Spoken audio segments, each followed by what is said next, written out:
Bonjour à tous. Eh bien, vous êtes Bonjour. sur la Bonjour. réunion Bonjour. d'information entre Enerfip et Langa International.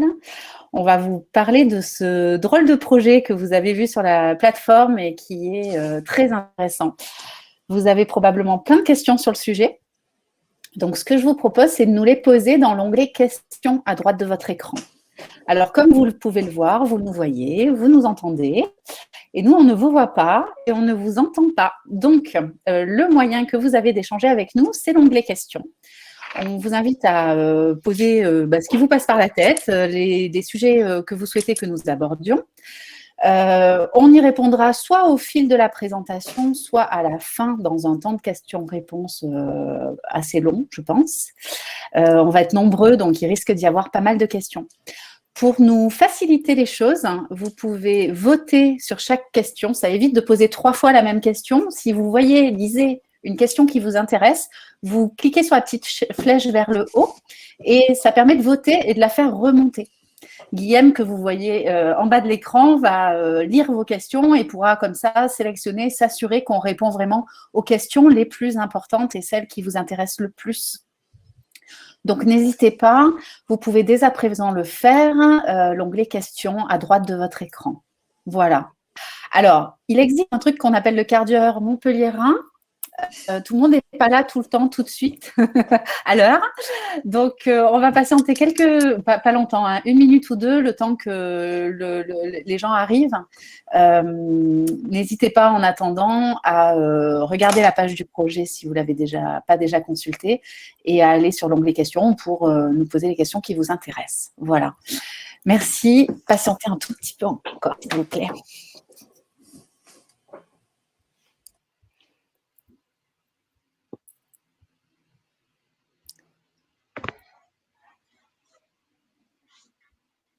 On voit bien les gens qui arrivent, donc on va patienter encore 1 minute ou 2, le temps que tout le monde soit là. Vous n'avez pas de jingle montpelliérain pendant le quart d'heure montpelliérain? Non, on pourrait chanter si vous voulez, mais bon, ça risque d'être moins bien. Ça fera peut-être partir les gens. On va pas faire fuir les gens.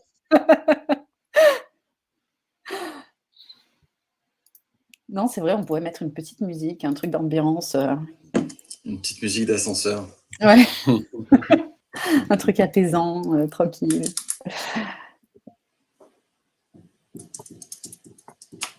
Bon, 18h03. Est-ce qu'on assume que les gens qui ne sont pas encore là sont en retard et qui prennent les choses en route? Oui, on peut commencer. Hein. Alors, je répète, pour les nouveaux arrivants, vous nous voyez, vous nous entendez, vous êtes sur la réunion Langa Enerfip pour parler du projet LINT 2026. C'est très chocolaté comme nom. On va discuter de ce beau projet. On ne vous voit pas et on ne vous entend pas. On espère que vous nous voyez et que vous nous entendez, sinon ça fera bizarre. Vous pouvez tout à fait échanger avec nous grâce à l'onglet « Questions » à droite de votre écran. On pourra ainsi y répondre au fil de l'eau, soit durant la présentation. Guillaume va nous faire un petit ding-ding pour nous montrer, ça voudra dire qu'il a une question intéressante à nous faire écouter. Je le fais écouter à tout le monde, comme ça. Voilà, c'est pas qu'il reçoit un SMS. Vas-y, refais. Ah, c'était pas si fort. Voilà, donc il ne reçoit pas un SMS, c'est juste pour nous dire qu'il y a une question intéressante et qu'il faut qu'on s'arrête. Alors, au cours de la présentation, on répondra aux questions qui sont sur le sujet, mais ça ne vous empêche pas de poser des questions auxquelles on répondra aussi à la fin, lors du question-réponse.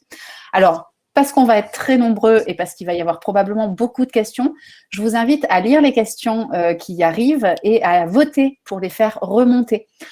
Plus il y aura de votes, plus la question intéressera tout le monde et donc plus on s'acharnera à y répondre pendant la présentation. Elle devrait durer environ 1 heure. Donc, oh là là, il y a plein de monde qui arrive encore. Je ne vais pas pouvoir tout répéter. Bienvenue. Donc, la présentation devrait devrait durer, je me suis déconcentrée, pendant environ 1 heure, peut-être 1 heure et quart. Ça ne sera pas plus long que ça. Donc, voilà, on répondra peut-être pas à toutes les questions, mais à la plupart. Voilà. J'espère que ça va vous intéresser et je m'arrête puisque Guillaume a une question visiblement déjà. J'ai une question de Michel L'investissement est-il défini plus vers le solaire ou l'éolien? Alors, ce seront des informations qui seront données, mais on peut déjà répondre, comme ça c'est fait. Bah non, on va attendre un peu. On va commencer. On n'a même pas présenté encore qu'il y avait autant de ça va être surtout on va développer un petit peu, mais ça sera surtout du solaire. Voilà. Aujourd'hui, c'est l'énergie, on va dire, la plus facile à déployer et qui a le plus de perspectives en tant que développeur, pour nous en tant que développeurs investisseurs. Parfait. Bon. Eh bien, commençons. Alors déjà, je vais vous présenter les participants. Donc, nous avons Julien. Bonjour, Julien. Bonjour à tous. Qui travaille chez Langa et qui est directeur financier. Nous avons aussi David, qui est directeur du développement et des investissements chez Langa. Bonjour, David. Bonjour à tous. Et puis Guillaume, qui est le chef de projet d'Enerfip, qui s'est chargé d'analyser le projet et de rentrer vraiment dans le détail. Salut Guillaume. Bonjour. Voilà. Et puis moi, la plupart de vous me connaissent. Je suis en charge des investisseurs chez Enerfip. Et donc, voilà. Je voulais vous dire de quoi on allait parler. En résumé, on va parler de Langa International parce qu'il est très important que vous compreniez qui est Langa International, qu'est-ce que fait cette société. On va vous expliquer pourquoi on fait cette collecte. On va vous parler un peu d'Enerfip, mais je me suis rendu compte que la plupart d'entre vous connaissaient déjà Enerfip. J'ai regardé un peu les gens qui s'étaient inscrits sur la plateforme, sur la réunion, et vous êtes pour la plupart des gens déjà inscrits. Donc, on va aller très vite sur la partie Enerfip, mais par contre, on va vous raconter un peu le lien entre Langa et Enerfip qui date d'il y a un moment déjà. Ensuite, on va parler de la collecte, parce qu'évidemment, c'est pour ça que vous êtes là, et puis de quelques détails techniques avant un long temps de questions-réponses. Donc, vous avez déjà commencé à poser vos questions, c'est génial, continuez. N'hésitez pas à voter pour faire remonter les questions et pour les mettre vraiment en valeur et pour pas qu'on ait plusieurs fois la même question. On y répondra soit au cours de la présentation, si elles sont vraiment dans le sujet, soit à la fin. Et on espère qu'on répondra à la majorité. Mais bon, voilà, s'il y en a beaucoup, on ne va pas faire une réunion de 3 heures. Donc, on verra comment ça se passe. Allez, c'est parti. On démarre. Qui est Langa International ? Donc, Langa International, c'est un producteur investisseur dans les énergies renouvelables. On n'est que majoritairement à l'international, bien qu'on considère tous nos dom-toms à l'international. En gros, on a une présence forte en Amérique latine, Julien détaillera un peu plus tard, en Europe et dans les dom-toms, et puis en Asie du Sud-Est. Aujourd'hui, Langa International, c'est on va dire donc ce qu'on appelle un IPP qui est présent vraiment du début du développement. Donc le début du développement, c'est trouver des gens intéressés pour travailler avec nous, des terrains, jusqu'à l'exploitation, donc maintenir une centrale, s'assurer qu'elle produise au bon niveau, et tout ça en passant par de la construction et puis la production. On a au sein de Langa International, aujourd'hui, on a 2 modèles. On a un modèle, on va dire, producteur, donc ce dont je viens de vous parler, c'est-à-dire l'ensemble de la chaîne de valeur, sur des pays, on va dire, sûrs. On y reviendra un peu plus en détail. Et puis, sur certains pays où on est moins à l'aise pour investir sur le long terme, on est vraiment là en tant que développeur, c'est-à-dire on trouve des terrains, on obtient les autorisations administratives et ensuite, on va revendre le projet quand il est prêt à construire. Parce que les financements ne sont pas adaptés dans le pays où on est pour le type d'acteur qu'on est, parce que voilà, sur le long terme, on ne se sent pas de garder des actifs dans ces pays-là. Aujourd'hui, Langa International, on a déjà 100 MW de capacité installée en exploitation. Dans ces capacités, il y a environ 70%, voire 80% de solaire et le reste en éolien. On a la même capacité en construction ou en projet prêt à construire, ce qu'on appelle RTB, Ready to Build. Majoritairement, là, dans ces pays-là, ça va être le Chili et Singapour. Et puis après, on a 3,5 gigas de projets en développement à différentes phases. Là, il y a tous les types d'énergie. Alors, tous les types, il n'y a pas de biogaz ou de biomasse, mais il y a du solaire, de l'éolien, d'hydroélectricité, du stockage, et on a même quelques projets en hydrogène. Mais ça, c'est, on va dire, c'est un pipe beaucoup plus important avec une maturité qui est entre 1 et 4 ans. Langa International, certes, c'est comment dire, une entreprise qui est assez jeune, mais elle a été créée en 2017, mais c'est une aventure qui a commencé bien avant. C'est pour ça qu'on a une longue relation avec Enerfip. C'était anciennement Langa, donc qui travaillait en France, qui a été créé de mémoire en 2008, que vous avez vu à travers de nombreux financements sur la plateforme Enerfip, et qui a fait du solaire et de l'éolien en France. Les actionnaires ont décidé de vendre Langa France, on va dire, en 2018. C'est pour ça qu'on a créé par la suite Langa International, puisqu'ils souhaitaient continuer l'aventure et voyaient plus d'opportunités à ce moment-là à l'international qu'en France. Dis-moi, Guillaume. Ça match avec une question de Jean-Christophe que je vais afficher à l'écran et ça va un peu recouper ce que tu viens de dire, David. On voit que la question à quel endroit. Pourquoi Langa a-t-elle été coupée en deux entre celle rachetée par Engie et la vôtre? Est-ce que Engie a racheté celle qui était rentable? Non, pas du tout. Alors, c'était un moment de marché, si vous voulez, où les actionnaires de Langa, à l'époque, ils avaient commencé, pas dans un garage, on n'est pas dans la Silicon Valley, mais ils avaient commencé avec des moyens qui étaient limités. L'aventure, honnêtement, est allée, je pense, au-delà de toutes leurs espérances. Et en 2018, il y a eu un espèce de moment de marché où c'était plus dur de développer, il y a eu des changements réglementaires. Et en fait, il y avait un portefeuille à financer. Il aurait fallu, à ce moment-là, parce que les investisseurs n'avaient pas les fondateurs n'avaient pas les moyens de construire tout le portefeuille, faire rentrer un investisseur tiers. Et en fait, ils ont préféré valoriser leurs activités et sortir d'un coup. Voilà. D'accord, merci. Merci, David. Guillaume, une autre question. Une autre question de Franck. Alors, attendez, j'ai terminé de répondre. Peut-être, Guillaume, en complément sur la rentabilité, parce que je pense que c'est une question qui intéresse beaucoup. La réponse n'était pas Engie a-t-elle acheté la plus rentable? La réponse est plutôt non, hein, comme le disait David. Les projets à l'international représentent des profils de risque différents, mais des rentabilités parfois supérieures, puisque le marché français, en tout cas métropolitain, comme vous le savez, est très peuplé avec beaucoup de concurrence. Et que ces pays-là présentent une maturité un peu moins grande, malgré des atouts en termes de cadre financier et juridique. Et donc, c'est pour ça que l'aventure internationale est espérée pour être même plus rentable que la première aventure. Du coup, ok. Merci. J'ai une autre question. Je l'affiche. Donc, qui sont les actionnaires de Langa? C'est pareil, c'est bien dans le sujet.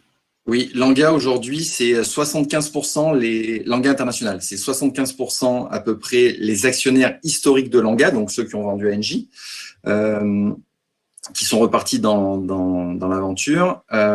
Et on a fait rentrer, on va dire, deux partenaires qui nous avaient suivis sur l'aventure d'avant aussi, qui sont BPI France, donc la banque d'investissement, et un fonds spécialisé dans l'infrastructure et les énergies renouvelables, français aussi, qui s'appelle Airgreen.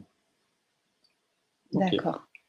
Voilà. Allez, il y a beaucoup de questions, hein, je précise. On va essayer de répondre à tout le monde, ne vous inquiétez pas. Ouais, mais après, il y en a beaucoup qui vont venir dans la suite de la présentation. Ouais, on va essayer de dérouler un petit peu, et puis il y a plein de choses auxquelles on va répondre. Ouais. Donc aujourd'hui, Langa International, c'est une centaine de personnes dans le monde. C'est plutôt des profils qui ont déjà travaillé dans le secteur depuis un moment. Juste pour vous donner des exemples, Julien était chez Total avant, et moi-même j'étais chez EDF. Et voilà, on est on va dire content de travailler dans cette structure-là parce qu'on a une flexibilité beaucoup plus grande et on peut travailler beaucoup plus efficacement que dans des groupes des fois un peu plus longs à bouger. Très bien. Je tourne? Oui. Donc, le métier de Langa, qu'est-ce qu'on fait exactement? C'est ce que je vous disais, il y a quatre grands blocs. Le développement, le financement, l'exploitation et l'ingénierie construction. Alors, ils ne sont pas tout à fait dans l'ordre, mais ce n'est pas grave. Ouais. Le premier bloc, le plus, on va dire, un peu le socle et l'activité principale du groupe, c'est des choses toutes bêtes, c'est du développement, c'est de la sécurisation de terrain, donc c'est trouver un propriétaire qui a un terrain apte à recevoir du solaire, de l'éolien, l'énergie qu'on veut mettre, et qui accepte bien de travailler avec nous. Donc c'est la première étape pour pour enclencher le processus. Ensuite, on a tout l'aspect développement, on va dire administratif. Donc là, on va avoir des études environnementales, des études de préfaisabilité technique. On va sécuriser la connexion réseau. On va obtenir les permis, l'équivalent des permis de construire, des licences d'exploitation, s'il y a ça dans les pays. Et ensuite, on va trouver un moyen de valoriser l'électricité. Alors, soit vous avez, comme ce qui existe en France, c'est-à-dire un schéma très clair sur des appels d'offres équivalents à la Commission de régulation de l'énergie, donc avec l'État, soit vous avez des schémas en autoconsommation, c'est-à-dire vous signez un contrat de vente d'électricité avec la personne à côté de laquelle ou pas loin de laquelle vous avez la centrale photovoltaïque, soit vous avez vraiment des contrats de gré à gré de vente d'électricité dans certains pays quand c'est possible. Ensuite, vous avez une seconde partie extrêmement importante, c'est le financement. Le financement, on a, en gros, notre but, c'est de mettre de l'argent dans chaque projet, mais aussi de lever de la dette senior, donc lever de la dette bancaire, d'aller convaincre les banques d'investir avec nous. Donc, pour tout ça, il faut avoir un schéma juridique et un schéma financier et fiscal qui sont très clairs, donc qu'on met en place dans chaque pays. Donc, dans chaque pays, on va avoir des avocats qui font du droit des sociétés, du droit fiscal, on a des comptables. Voilà, c'est pour ça qu'on constitue des sociétés de projet dans chaque pays, pour chaque projet. Et puis, voilà, on va optimiser à chaque fois le ratio, on va dire, dette-fonds propres dans ces pays-là. Le troisième volet, donc je tourne un peu, pas tout à fait correctement, mais ingénierie construction. Si tu tournes, en fait. Oui, je tourne, exactement. Donc, sans désaiguiller une monte. Voilà. C'est la conception des centrales. Une fois qu'on a trouvé le terrain, qu'on a compris comment on allait financer et on va dire attaquer ça juridiquement, il y a tout l'aspect technique. Donc, l'aspect technique, c'est s'assurer qu'on est conforme aux contraintes, notamment du réseau. Puis c'est un des acteurs avec qui on a beaucoup à travailler. Donc, essayer d'optimiser le terrain qu'on a à disposition pour avoir des centrales les plus compétitives possibles. Et puis, derrière, ça va être superviser les travaux de construction et livrer des installations vraiment, nous livrer à nous-mêmes, du coup, des installations vraiment clairement. La dernière partie, c'est l'exploitation-maintenance. Donc là, c'est assez simple, c'est surveiller que les engagements qu'on a pris en termes de production sont bien là. Si jamais il y a des soucis, c'est trouver l'origine et puis les rétablir au plus rapidement. Voilà. Bon, bah, c'était très clair, on a bien compris quel était l'objectif de l'ANGA International. Alors maintenant, où est-ce que vous travaillez ? Alors, sur les zones géographiques, on a quatre grandes zones géographiques, hein, l'Amérique latine, l'Asie du Sud-Est, certains marchés européens plus proches de nous, et puis les marchés insulaires dont David parlait initialement. Comment on sélectionne nos pays? Parce que je crois que c'est une question qui vient hein, dans le chat qui est légitime. On sélectionne nos pays essentiellement sur un rapport intéressant entre la sécurité du cadre juridique, la sécurité du pays, son cadre d'investissement et son cadre de réglementaire, pour ne pas aller justement trop chercher du risque pays, mais trouver des pays qui ont été pas encore peu ou pas assez explorés en matière d'énergie renouvelable, mais pas à tout prix aller dans des pays trop compliqués. C'est pour ça qu'on choisit essentiellement des pays OCDE, des pays dans lesquels, en tout cas pour nos projets à nous, le risque de change est très limité, puisque le dollar est la monnaie universelle également dans le monde de l'énergie, pour la plupart des cas. Et c'est comme ça que, par exemple, en Amérique latine, pour commencer, on a sélectionné le Chili et la Colombie. Le Chili, parce qu'ils ont un engagement très fort de mettre hors de service leurs centrales à charbon. Les engagements renouvelables sont très, très forts dans ce pays-là. C'est un pays où on a déjà entre 6 et 8 gigas de projets solaires, par exemple, mis en service, où il y a énormément d'expertise, beaucoup d'Européens qui sont allés là-bas, des financements disponibles, un cadre réglementaire clair. Ça, c'est pour le Chili, un pays dans lequel on est développeur, investisseur sur toute la chaîne de valeur, comme le mentionnait David, et où on réplique sur un autre pays ce que l'ANGA a fait en France dans la décennie 2008-2018. Sur la Colombie, c'est un cadre un petit peu différent qui illustre notre deuxième business model, qui est un business model de développement pour vendre des projets prêts à construire. Et en Colombie, c'est un pays qui aujourd'hui a un rationnel rationnel d'énergie renouvelable très fort dans la mesure où malheureusement les phénomènes de changement climatique affectent énormément la ressource hydro, donc tout ce qui est les barrages et l'électricité des barrages qui est fondamentale dans cette partie du monde.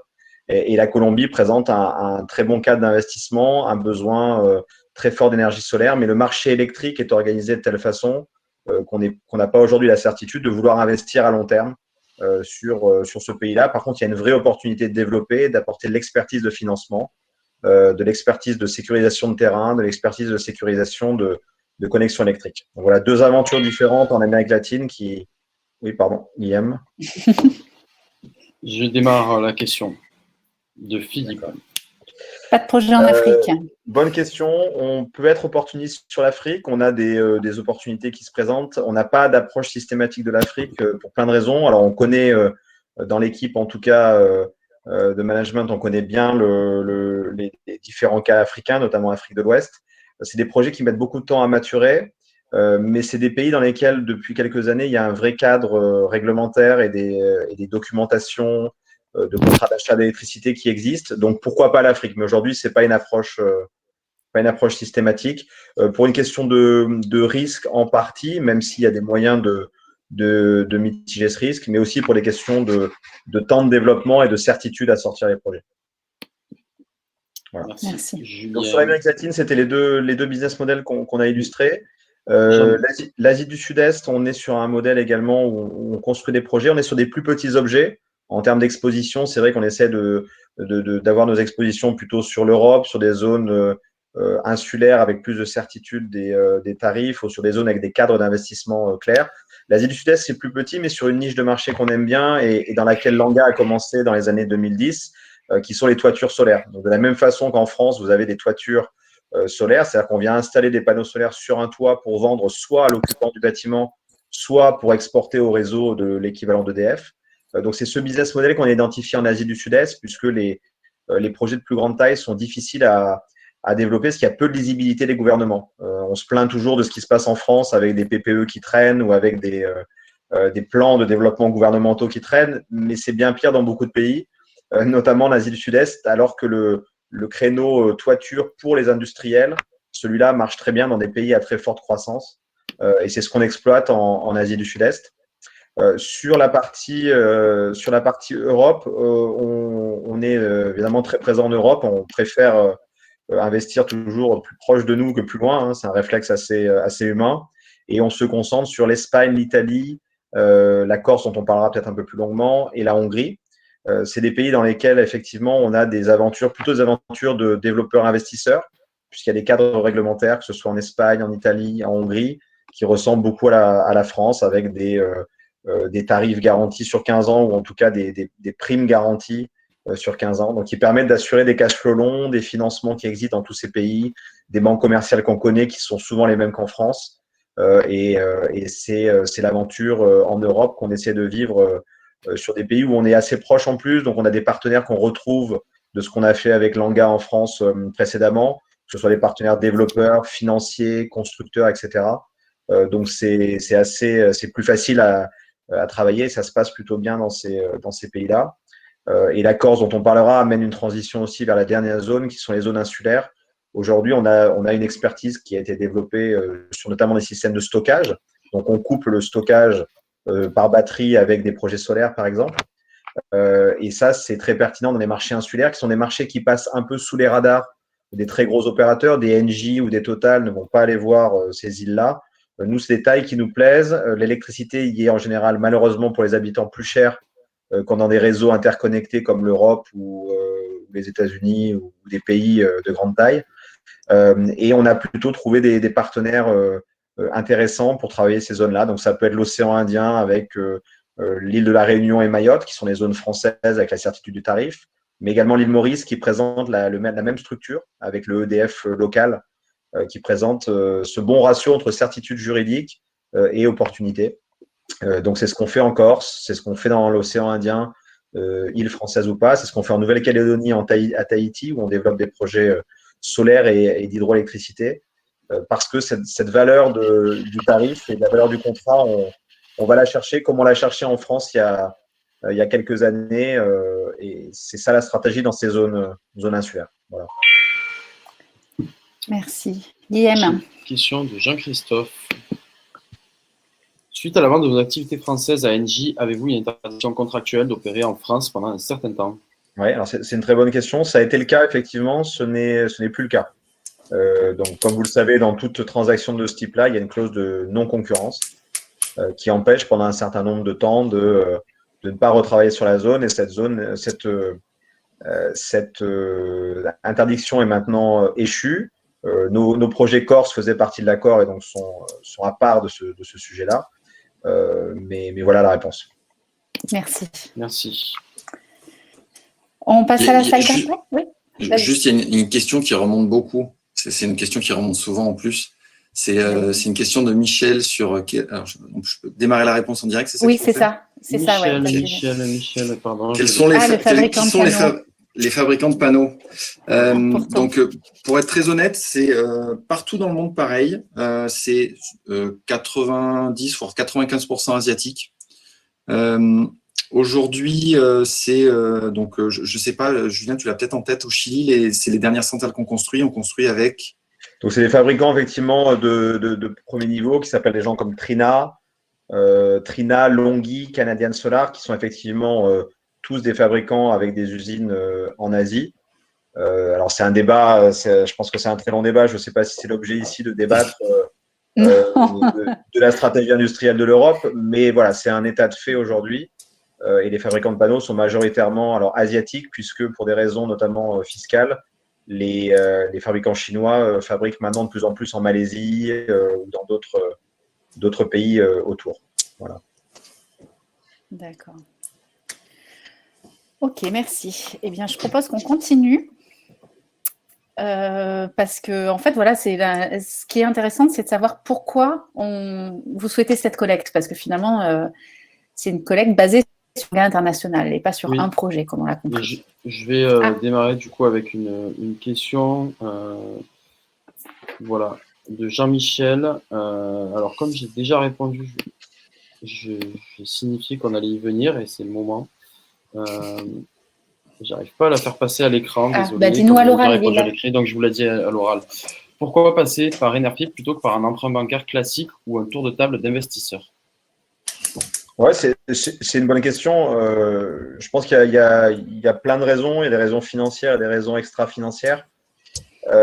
Pourquoi est-ce qu'on passe par Enerfip aujourd'hui? Déjà, on part d'un besoin de financement de la société. Comme toute société, on a établi un business plan, donc nos besoins sur les 4 à 5 prochaines années. C'est ce que vous avez sur le site dans le business plan à 5 ans qu'on vous a présenté, donc le plan de trésorerie, qui est basé sur les hypothèses, comme tout business plan, mais qui nous permet d'évaluer un besoin de financement de la société.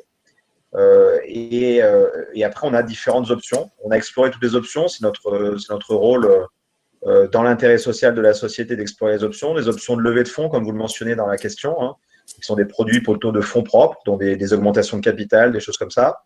On a également exploré des levées de fonds qui sont plus au niveau des projets, puisqu'il y a des capacités à lever des fonds propres dans des projets. Et puis est venue cette opportunité structurée par Enerfip de faire une levée de dette sous forme d'obligations simples au niveau de la maison mère. Alors, quel est l'intérêt là pour nous? Pour nous, aujourd'hui, on est dans un moment où les choses vont très vite.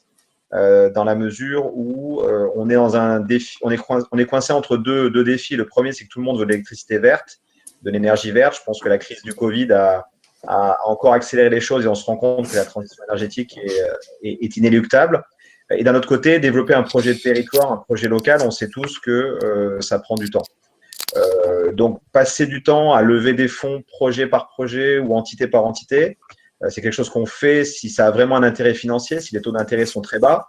C'est ce qu'on fait sur des financements de projets, c'est-à-dire que les projets, on les finance d'abord avec des banques, mais il reste des fonds à mettre. C'est-à-dire que les banques ne financent pas 100% d'un projet, il reste des fonds et c'est ce qui reste comme besoin de financement de l'engagement international, tête de groupe, d'un groupe énergéticien comme le nôtre. L'avantage de faire cette levée, c'est que ça nous permet en une fois d'adresser plein de besoins de financement sur plusieurs projets, puisque essentiellement, cette levée de fonds, elle va servir à alimenter les fonds propres des projets pour lesquels on lève de la dette bancaire. On s'applique une discipline qui est la même que celle qu'on avait en France, qui est de lever systématiquement des dettes de financement de projets sur nos projets pour ne pas en financer 100%, mais pour en financer entre 75 et 85% sous forme de dette senior. Et cet argent qu'on va lever et qu'on espère lever en grande partie avec vous, c'est justement pour faire les fonds propres dans ces projets et qu'en une seule fois, on va résoudre nos problèmes de financement qui sont divers au niveau des différents projets. Ça permet également de financer un petit peu les coûts de structure, mais on est plutôt bien de ce côté-là. Donc, je ne sais pas si ça répond à la question, mais c'est… Si, c'était très clair. Je pense que c'est vraiment un sujet qui était très important à aborder. Donc, ouais, merci, Julien. On peut dérouler, Julien.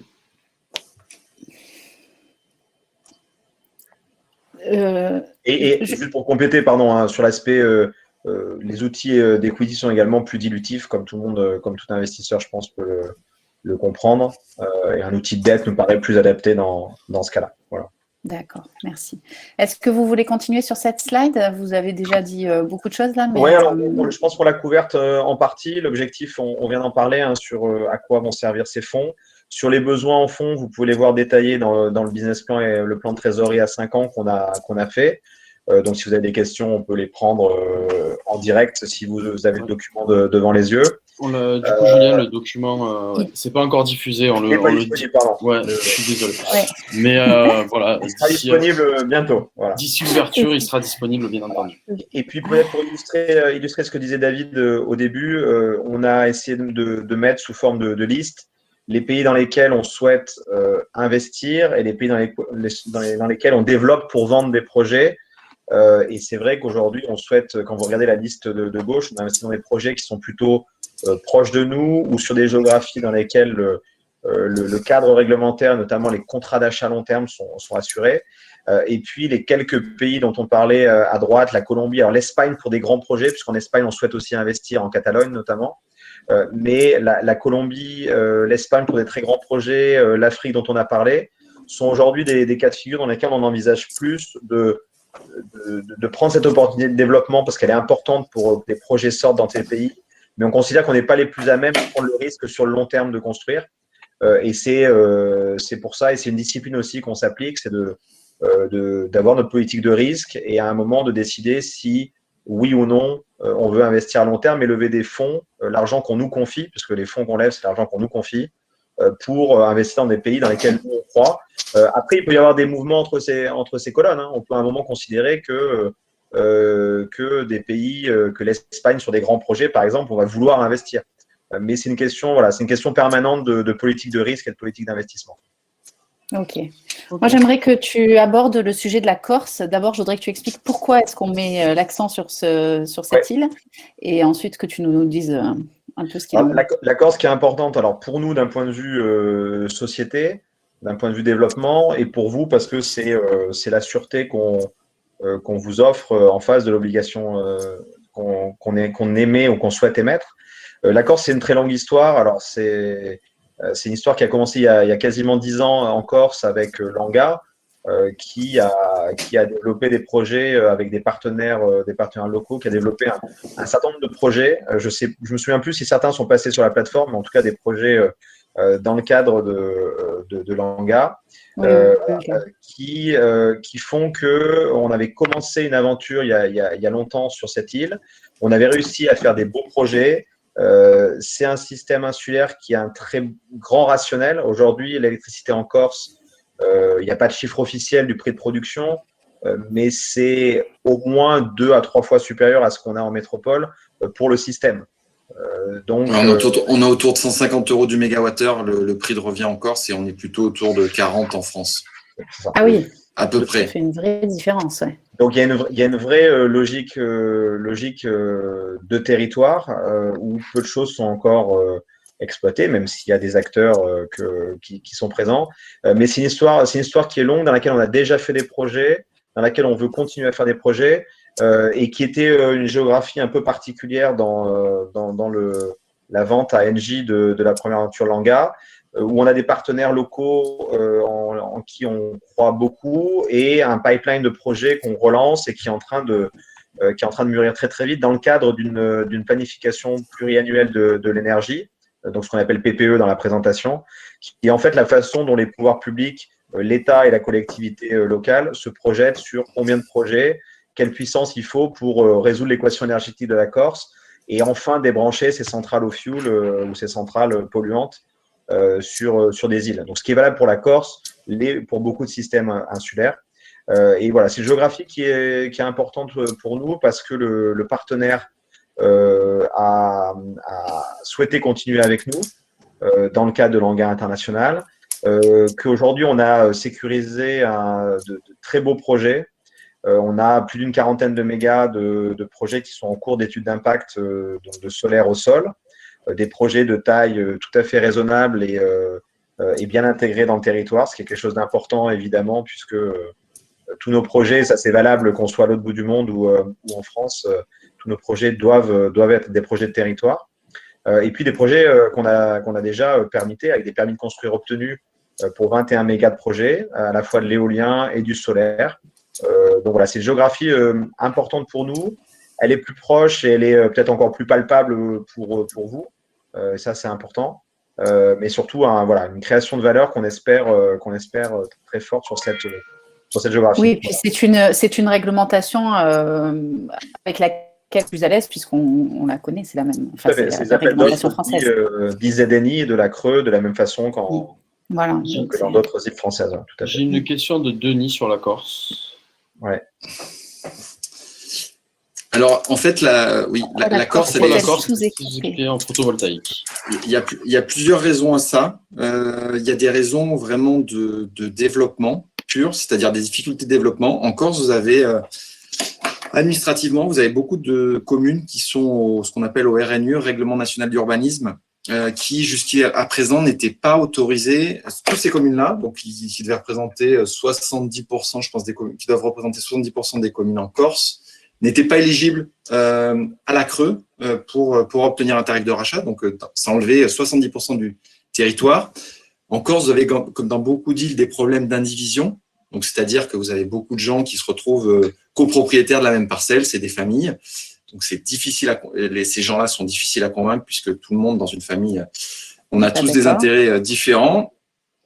Et puis en Corse, un autre sujet, c'est que vous avez, c'est assez petit, vous avez d'un côté la loi littorale qui est très restrictive pour toute nouvelle construction, notamment les centrales solaires. Donc ça vous enlève 50%, je pense, du territoire. Et de l'autre côté, vous avez la loi montagne. Donc, vous avez un nombre de contraintes en développement qui sont relativement importantes et qui ont empêché jusqu'à présent d'avoir un vrai essor et une pénétration du photovoltaïque à hauteur de ce qu'on aurait pu espérer. C'est en train de changer parce qu'aujourd'hui, les régions, notamment insulaires, au niveau français, sont en train de renégocier des PPE pour leur territoire. Donc, elles prennent en main, on va dire, leur politique énergétique. Et donc, elles s'adaptent et la réglementation est en train de s'adapter. Donc, en Corse, la PPE est en train d'être votée, mais dans les premiers, comment dire… Dis-nous ce que c'est que la PPE, David, on n'est pas au courant. Programmation pluriannuelle de l'énergie. Merci. C'est la politique énergétique d'un territoire. Et dans cette politique énergétique, vu que c'est plus aux mains du territoire corse, ils ont bien pris en compte que les communes étaient en termes d'urbanisme très restreintes, et donc il y a des facilités qui seront accordées. Donc ça va permettre normalement un essor. C'est pour ça qu'on est très optimiste sur ce territoire. Okay. Et puis peut-être parce que je pense que la question à l'origine, pourquoi est-ce que c'est sous-équipé, c'est aussi un sujet je pense qu'on a tous beaucoup, c'est de se dire finalement, après 15 ans ou 10 ans en tout cas de développement du renouvelable, qu'est-ce qui reste à faire ? Et ça, c'est une question sous-jacente. Et ce qu'on voit et ce qui est un état de fait de plus en plus prégnant, c'est qu'on n'est qu'au début de cette aventure des énergies renouvelables. Énergie renouvelable avec stockage ou pas stockage, énergie renouvelable qui sera sur nos toitures, qui sera disséminée sur le territoire. Mais quand on regarde les volumes, tout est encore à faire sur des territoires où justement on a de l'expérience comme sur la Corse. C'est ce qui nous rend très optimistes, puisque on a franchi un premier pas du renouvelable dans les 10 dernières années, qui est de le faire devenir mature et industriel. Mais maintenant, il faut l'intégrer pour remplacer véritablement des centrales, par exemple, des centrales thermiques polluantes. Et c'est un peu ce que la Corse illustre, et c'est ce qu'on essaye de de déployer, de créer comme valeur sur des territoires où il y a déjà un petit peu de fait, mais où tout reste à faire. Et on a les atouts pour ça, selon nous. Ok. Je me permets de. Il y avait une question peut-être sur. Pardon, excuse-moi. Je voyais une question sur les augmentations de capital encore. Oui. Je voyais pas mal de questions. Jérôme Breton. Ah, pas de nom de famille. Oh, pardon. Je la démarre en direct. Pourquoi ne pas ouvrir votre capital via des actions pour augmenter vos fonds propres? Ouais, il y avait pas mal de questions là-dessus. Comme on le disait tout à l'heure, augmenter le capital pour augmenter les fonds propres, c'est évidemment quelque chose qu'on regarde, qui n'est pas incompatible avec la levée de fonds.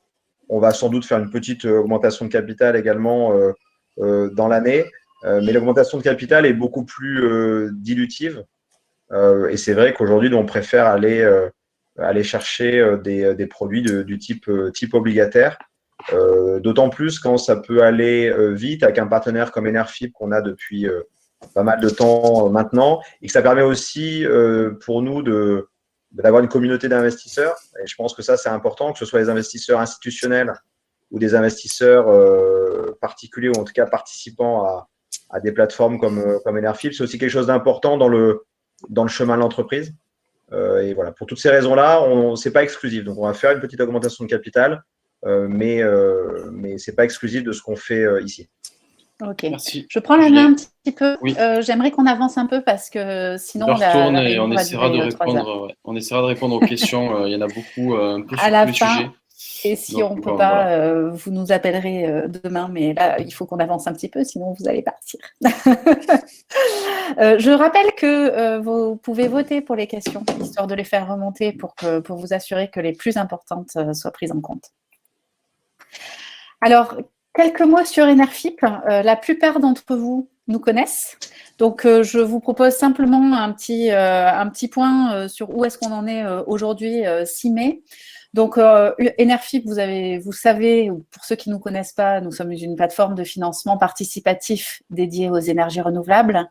On est donc le lien juridique entre les particuliers et les porteurs de projets, les développeurs d'énergie renouvelable. On vous permet de participer à la transition énergétique. C'est ça l'objectif. On existe depuis 5 ans. On a financé aujourd'hui 230 projets, j'ai regardé. Nous avons passé hier la barre des 100 millions d'euros collectés. Et nous avons une communauté de 26 000 membres dont vous faites probablement partie, en majorité en tout cas. Les autres, on espère que vous en ferez partie dès demain. Nous sommes 19 collaborateurs et nous sommes principalement basés à Montpellier, mais pas que. On a aussi quelques salariés un peu partout en France, le télétravail.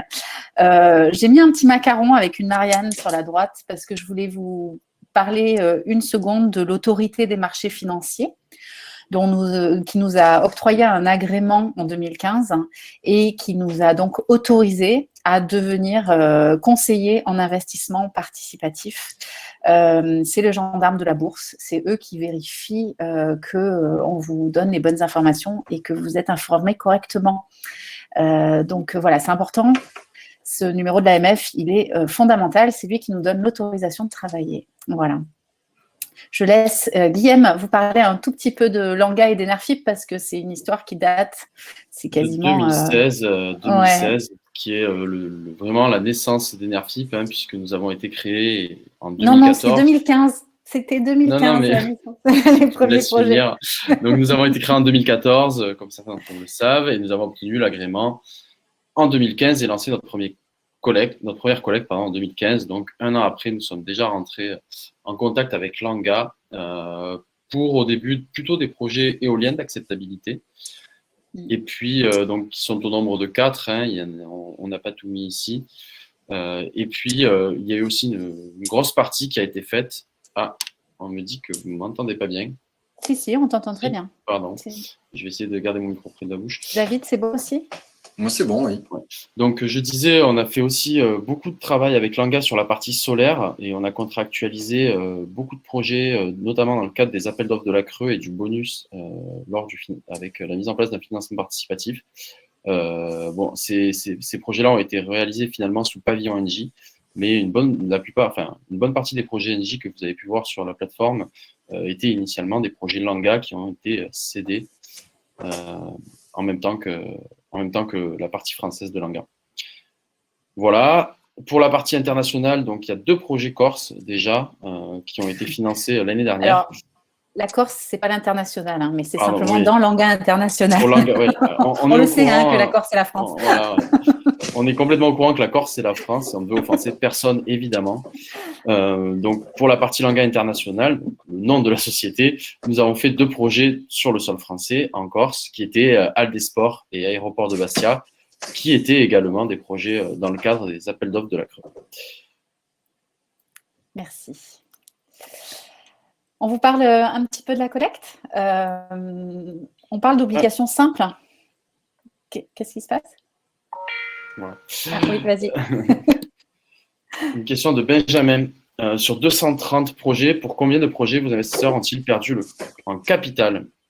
Alors, Pauline, je te laisse répondre.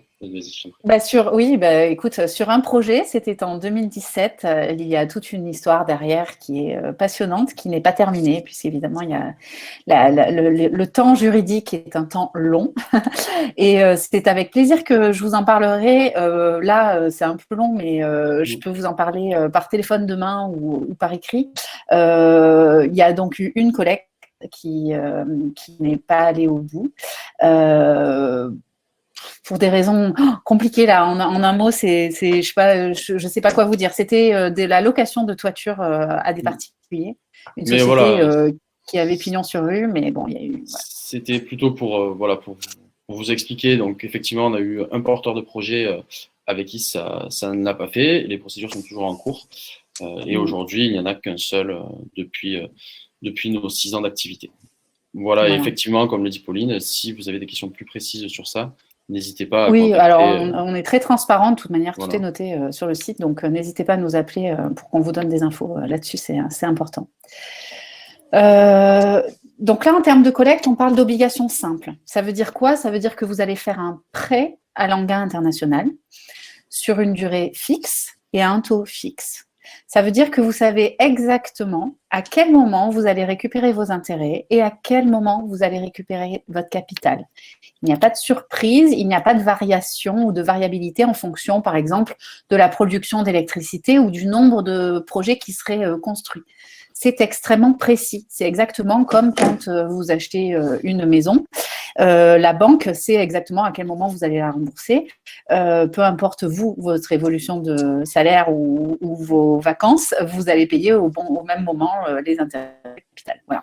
Donc, c'est vraiment très précis. Les obligations simples, c'est très facile d'accès. C'est un prêt.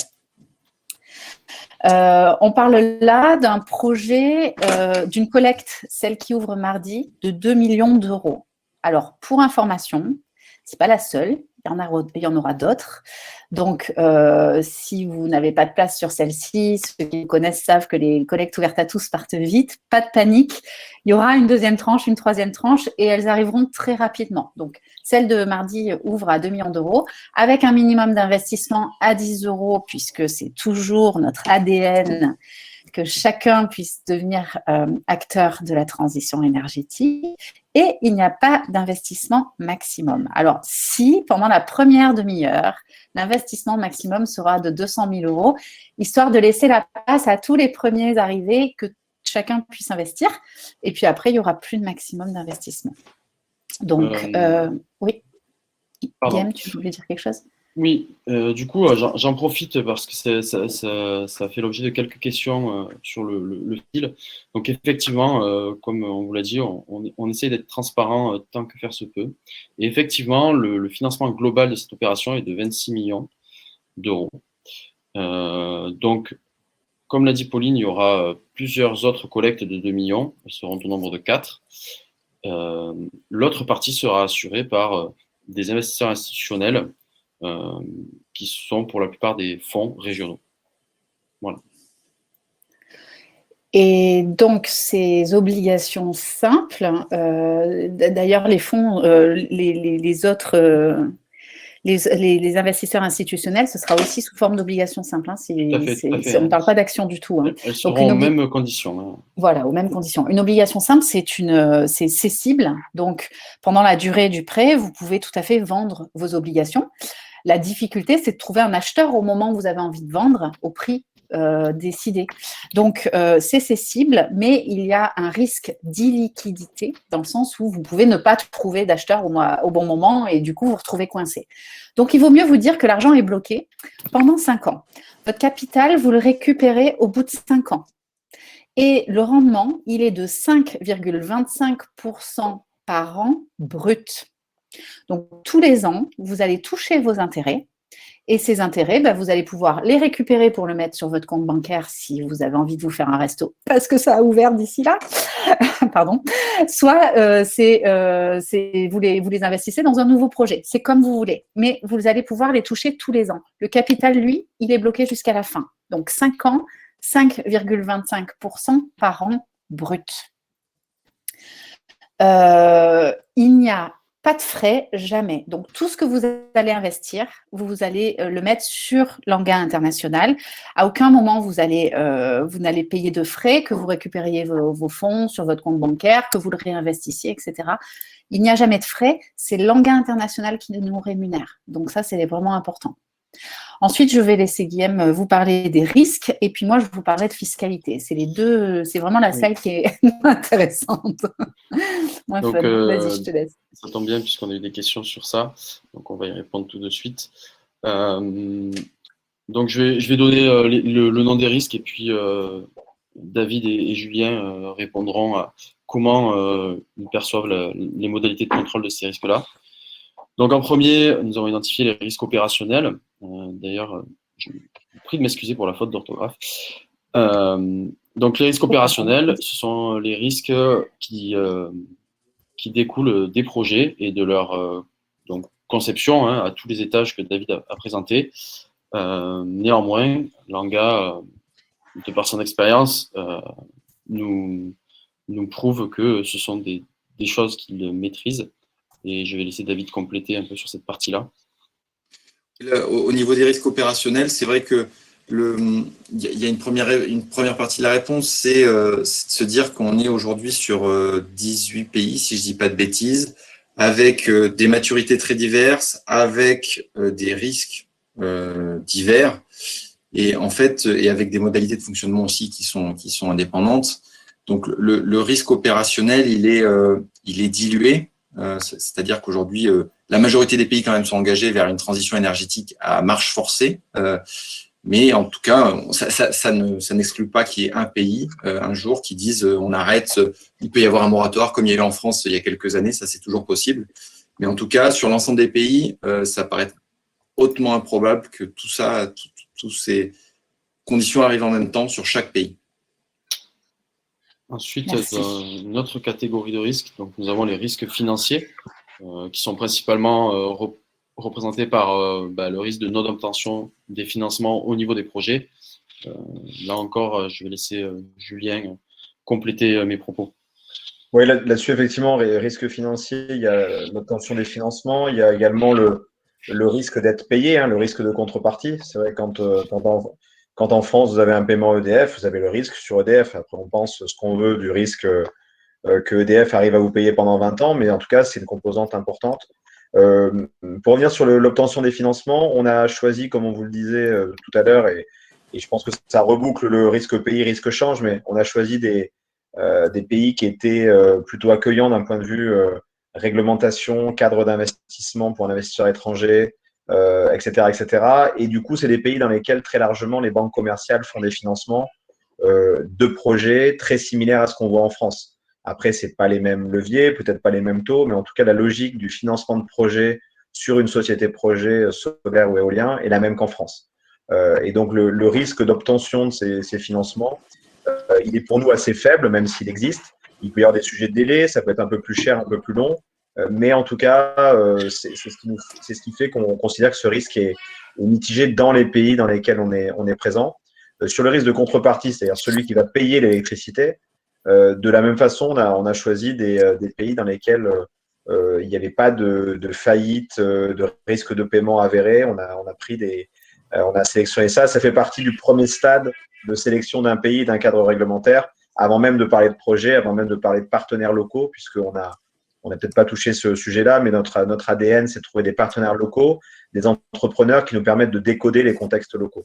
Donc, on choisit des pays au CDE ou avec des bons risques de cadre réglementaire, qu'on croise avec des partenaires locaux qui, eux, nous font décoder quelque part le cadre local. Et c'est comme ça qu'on mitige ces risques-là. Après, sur les risques de change et risques de pays, sur les risques de change, comme on le disait tout à l'heure en introduction, on travaille sur des pays très souvent dollarisés, puisque le dollar américain reste la monnaie de base de l'énergie, par le pétrole et le gaz, mais ça reste souvent la monnaie de l'électricité. Et les différents gouvernements, pour permettre ce cadre d'investissement favorable, prévoient des tarifs en dollars ou indexés sur le dollar ou sur l'euro. Donc, ce risque de change, c'est également un gros sujet de sélection des pays et des cadres réglementaires. Ouais, voilà. Pardon, excusez-moi, j'ai oublié mon bip bip. On respecte la procédure. Je démarre la réponse tout de suite de Dominique. Tous sont-ils signataires des accords de Paris? Je ne sais pas.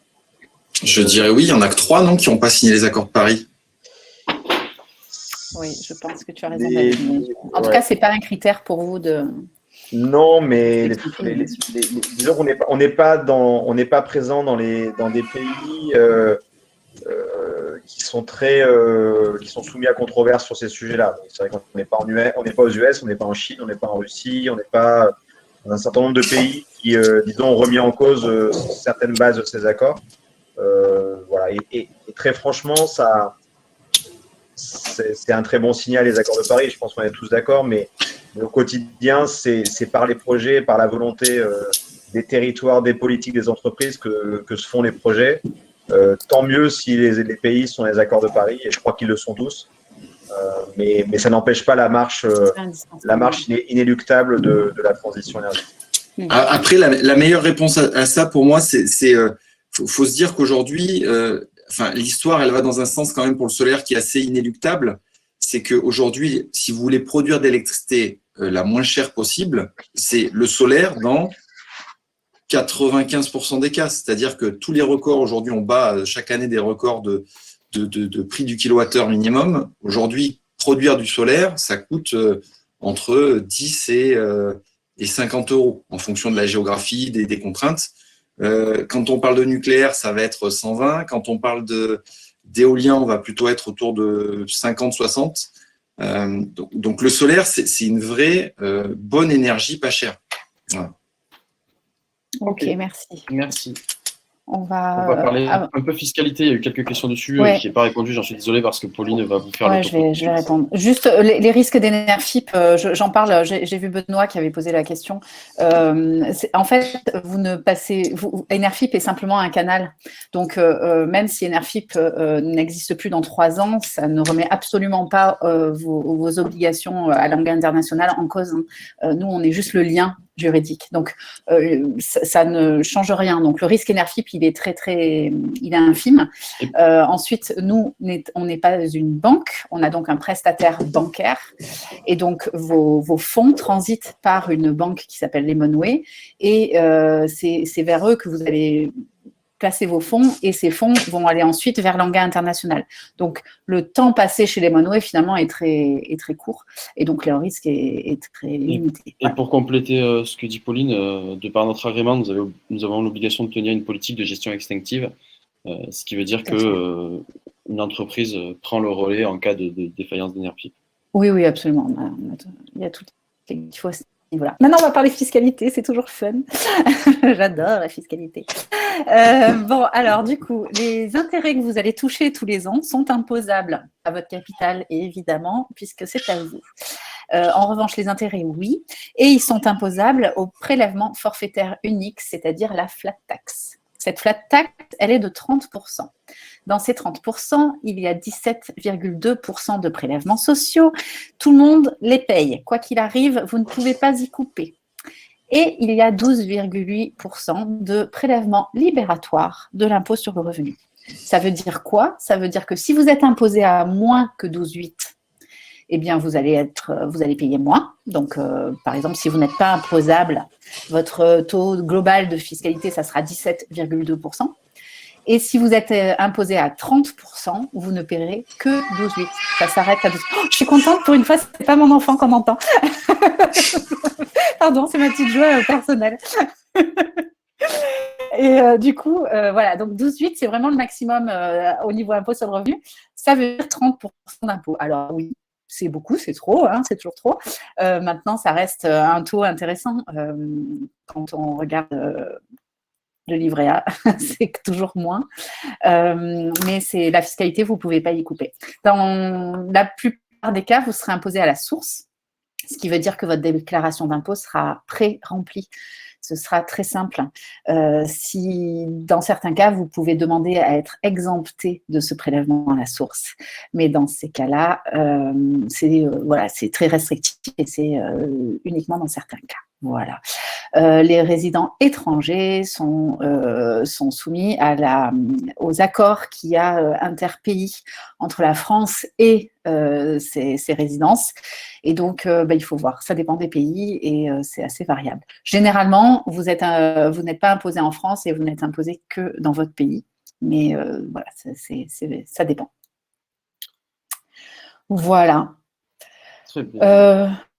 Oui, vous voulez dire quelque chose, Guillaume ? Non, je dis très bien. Merci.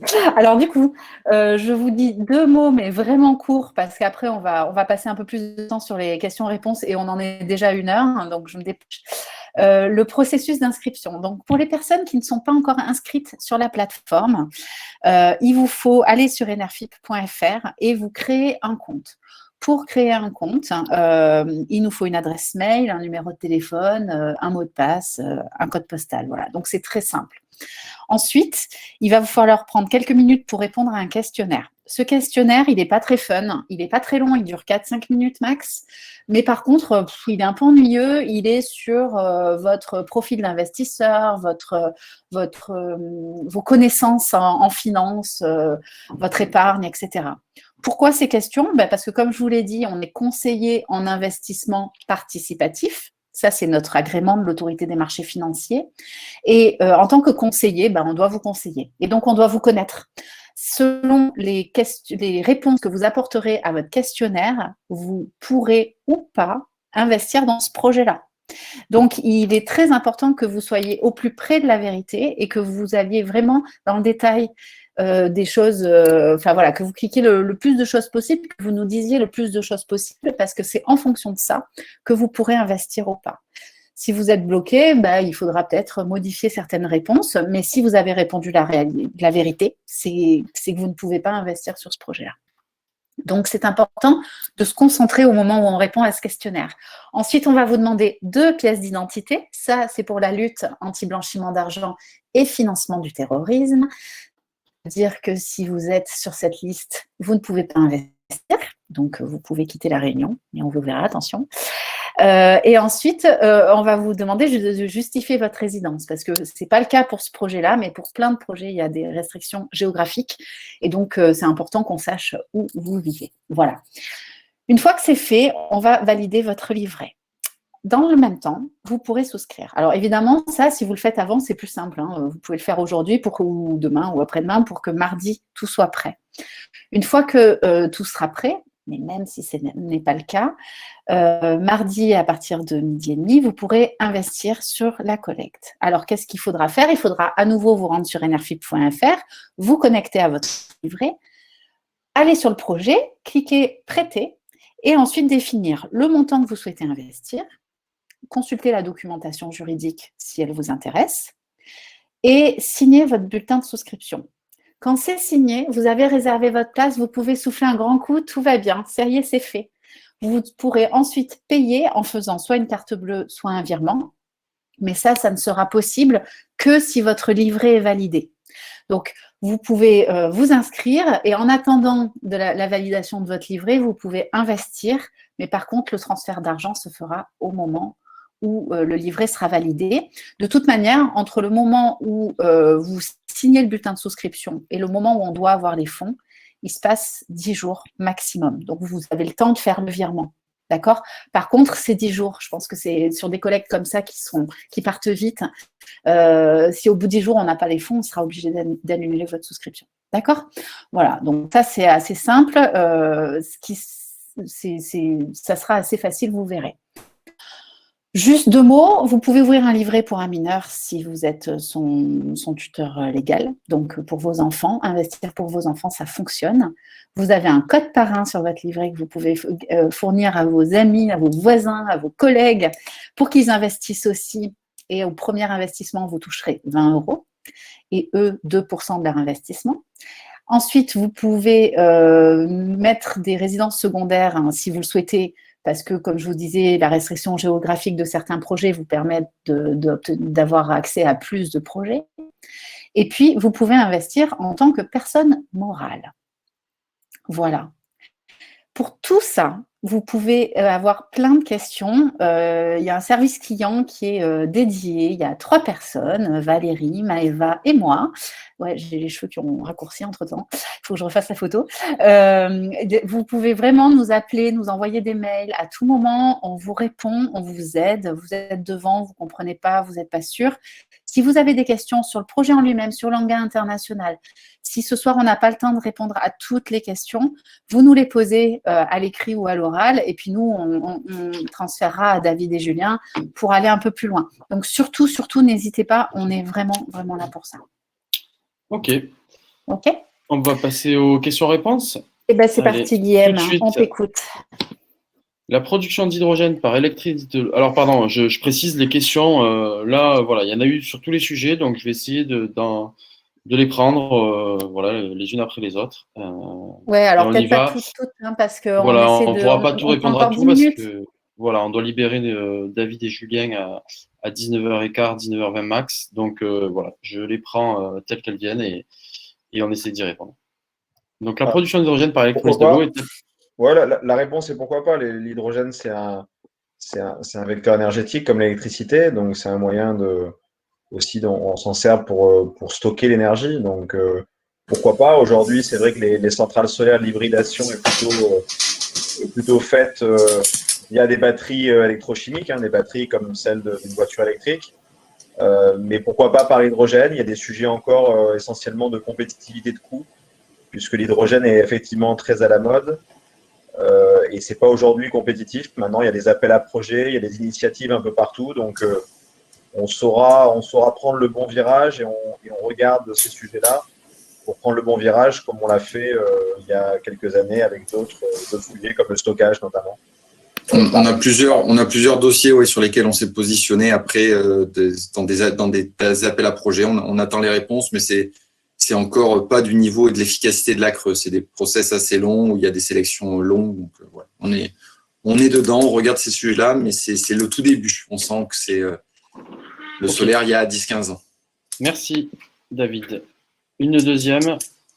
Oh là, c'est pas celle-là. Pardon, non, excusez-moi, c'était pas ça que je voulais faire. Pardon, oui. J'étais en train de répondre à l'écrit et puis ça n'a pas marché. Remboursement in fine. Comment prévoyez-vous de financer le remboursement dans 5 ans? Avec quelle garantie? Après, ça reste de la prospective, comme tout investissement et comme tout financement. La façon dont on envisage de le rembourser, il y a les 2 grands scénarios, si vous voulez.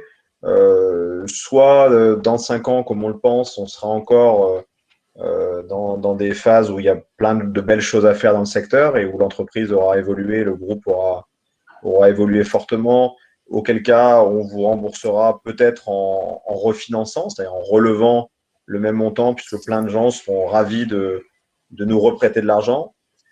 Soit on sera plutôt dans une phase où on aura accumulé des succès et accumulé du coup de la trésorerie pour vous rembourser, parce que soit on aura vendu des projets pour notre business model de développement et vente de projets, soit on aura construit des projets qui génèrent de l'électricité sur 20 à 25 ans, voire 30 ans.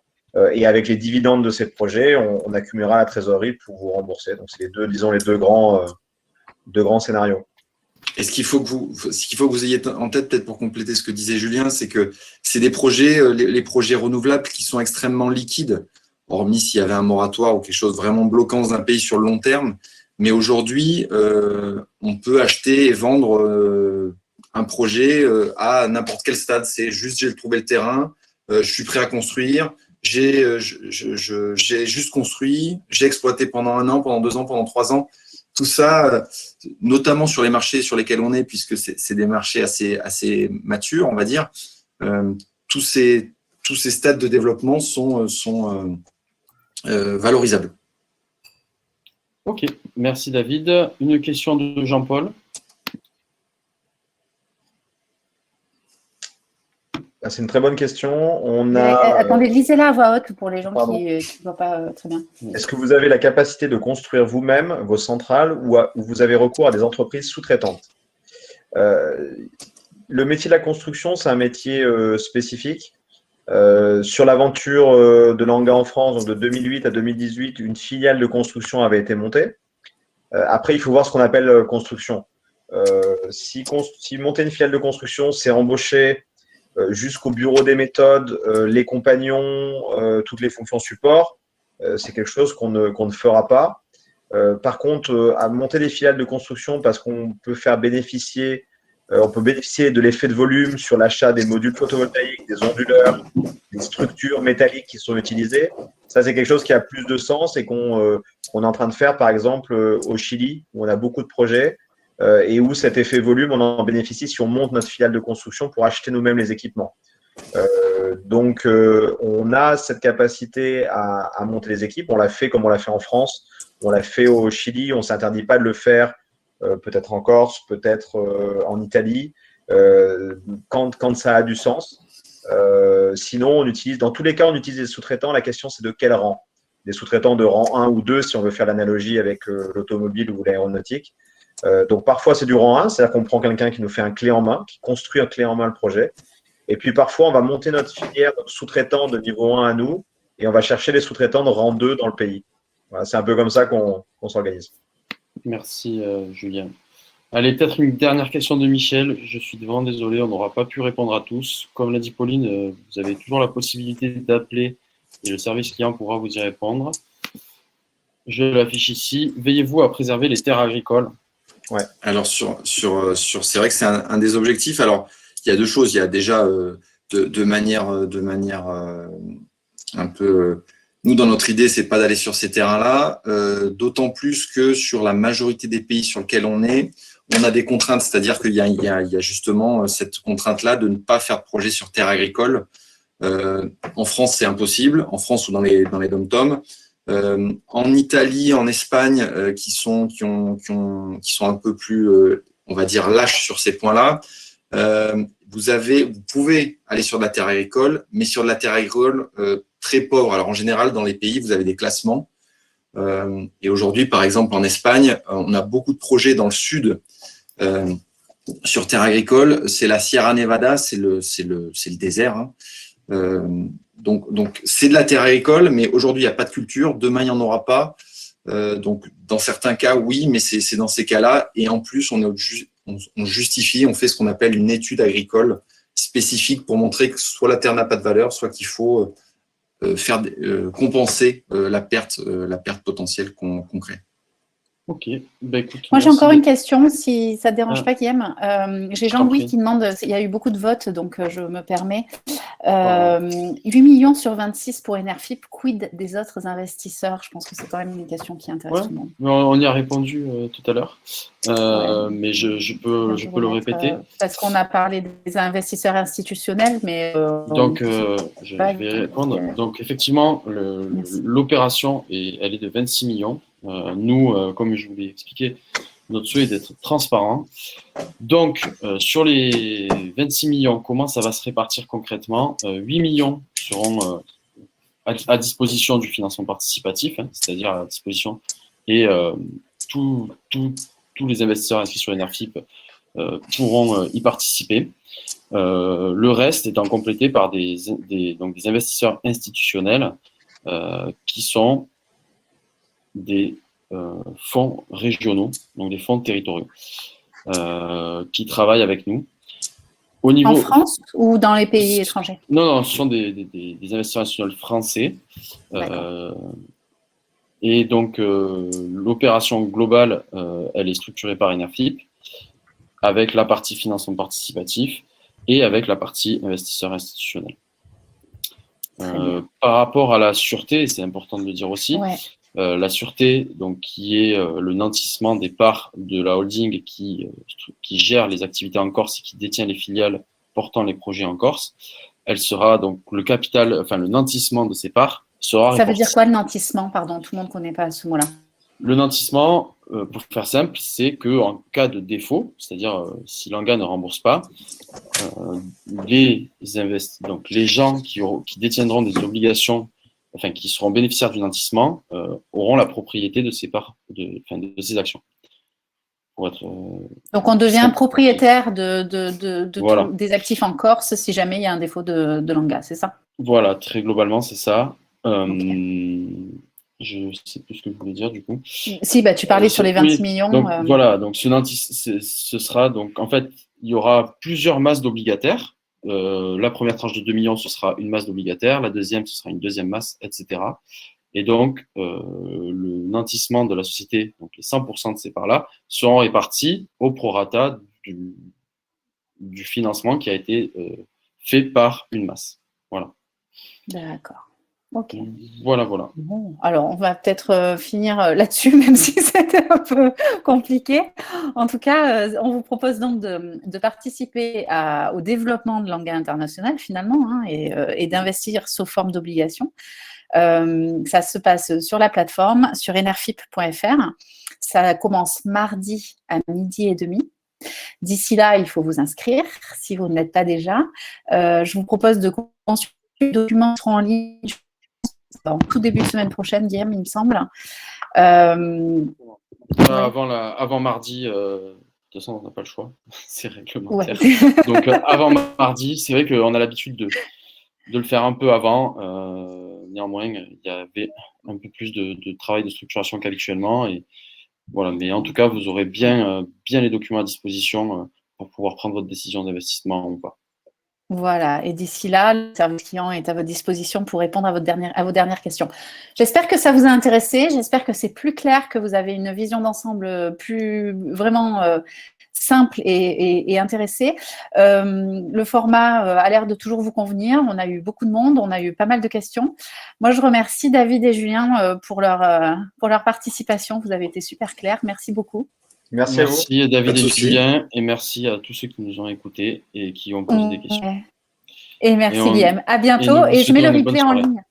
Voilà, bonne soirée à tous. Le replay en ligne demain. Donc vous le verrez sur le projet. Merci bientôt. et à mardi. Merci. Au revoir. Au revoir. À mardi.